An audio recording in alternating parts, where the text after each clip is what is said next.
Hey there, Fugo fam and subscribers, people that aren't Fugos. I'm a Fugo, so we're all one big family.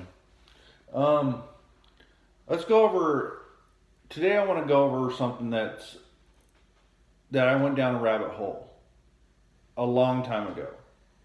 And it kind of got me on the prepping, phase. It's a issue called peak oil. And I think it was it was when I first got Netflix, like 2008, 2009. And I was going on there, and there was this guy on there that talked about peak oil. Oh, my little battery thing came on. Oh, there we go. Make sure there we go. So this this guy talked about and how oil was going to run out and prices are going to go up, and then you're going to have chaos in the streets because people can't afford it, and then electric's going to fail because nobody can move transportation, all this other stuff, and collapse will fall apart, and you need to have sustainable garden and sustainable solar power, all this stuff.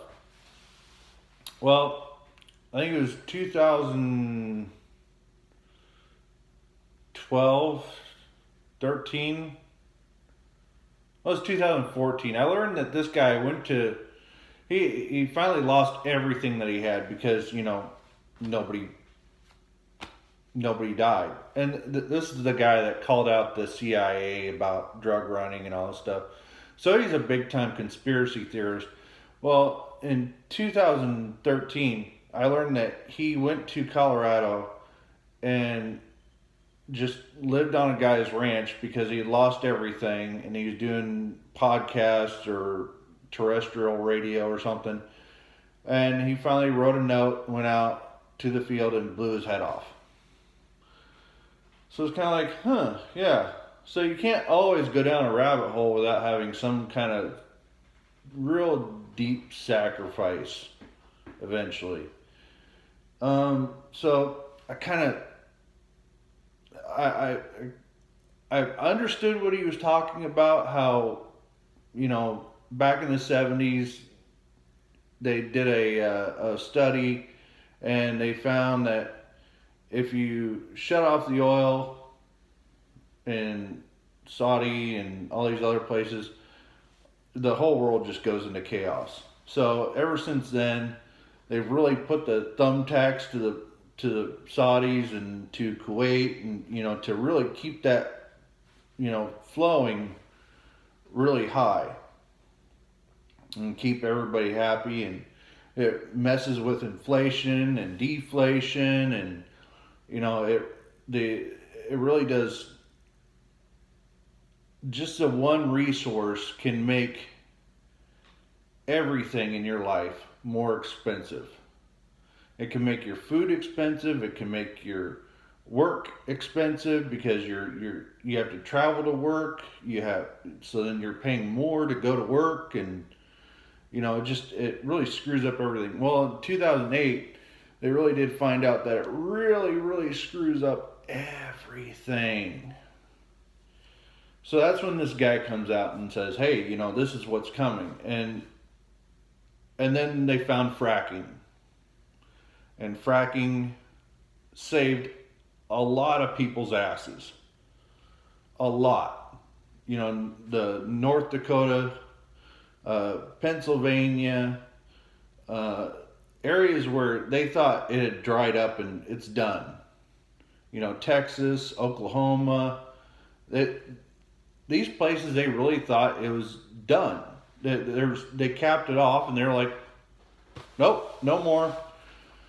So when they went back with fracking, they found that there's a lot more. A lot more. But once again, the little voice in your head starts saying, well, what happens when the fracking dries up? Or what happens when some jerk off walks into office and says you can't do it anymore. So you're back to square one.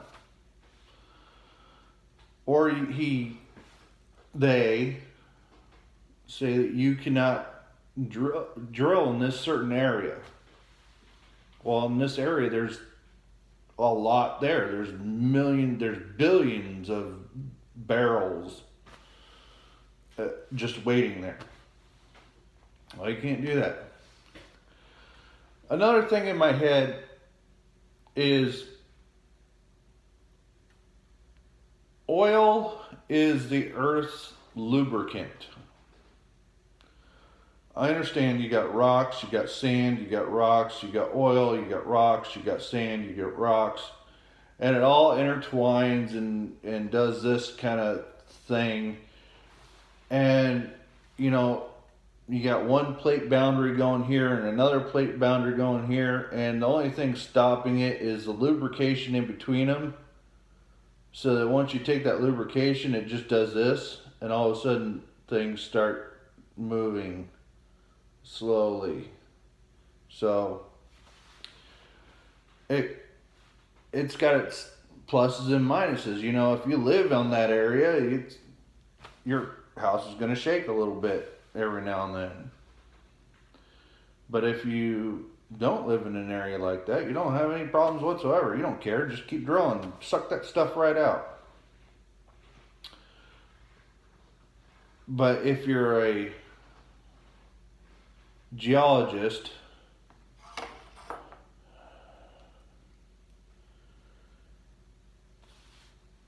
well,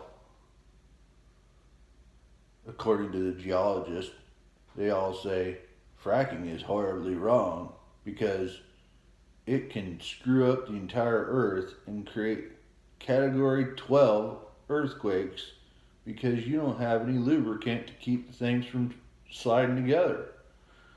You know, the sand and the lubricant is